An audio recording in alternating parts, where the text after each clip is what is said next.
ఆనాడు సంకటహర చతుర్థి పర్వదినం, కార్తీక సోమవారం. మహాదేవుడికి అత్యంత ప్రీతికరమైన రోజు. ప్రక్కింటిలో శ్రీ సత్యనారాయణ స్వామివారి వ్రతం చేసుకుంటున్నారు. లక్ష్మమ్మ గారు పూజలో ప్రొద్దుటి నుంచి పాల్గొన్నారు. మధ్యలో కోడలికి కాన్పు నొప్పులు ప్రారంభమయ్యాయని వర్తమానం వచ్చింది. అయినా ఆవిడ తొందరపడి పూజ ముగియకుండా అవసరపడి లేచి రాలేదు. వ్రతం పరిపూర్ణమయ్యి హారతి నమస్కార ప్రసాద వినియోగమైన తర్వాత సత్యనారాయణ స్వామివారి ప్రసాదం స్వీకరించి తిరిగి ఇంటికి వచ్చింది. కోడలు ఈశ్వరమ్మ ఇంకా నొప్పులు పడుతున్నది. తాను తెచ్చిన తీర్థప్రసాదాలను కోడలికి ఇచ్చింది. రాత్రి గడిచి బ్రహ్మీ ముహూర్తం ప్రారంభమైంది. ఆర్ధా నక్షత్రం నడుస్తున్నది.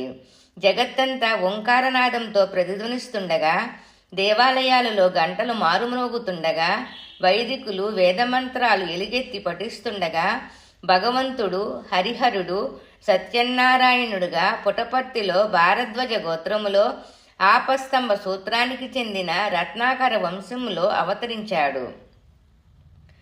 పెదవెంకమరాజుకు కలిగిన 4వ సంతానం మగబిడ్డ కావడంతో ఇంట్లోనే కాక పుటపర్తి గ్రామమంతా ఆనందములో తేలియాడింది.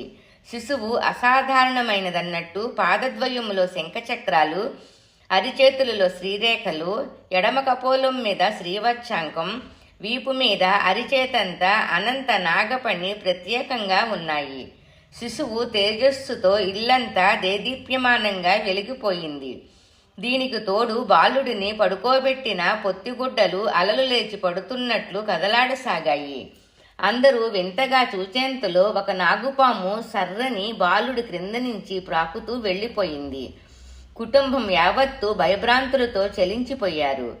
ఎవరో ఇది శుభసూచకమని బాలుడికి మహాయోగం రాజయోగం ఉందని చెప్పడంతో అందరూ సిమితపడ్డారు. శ్రీ సత్యనారాయణ స్వామి ప్రసాదం స్వీకరించగానే జన్మించడం వల్లను, గ్రామదేవత సత్యమ్మ గృహదేవత కావడం వల్లను బాలుడికి సత్యనారాయణ రాజని జగత్తు ప్రథమ మంగళంగా నామకరణం చెయ్యబడింది. ఈ శిశువే మున్ముందు జగన్నాథుడని, సర్వజన హృదయేశ్వరుడని కీర్తించబోతున్నది.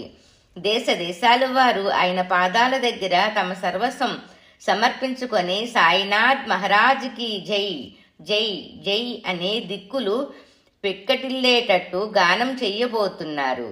ఓం సాయినాథాయ నమః.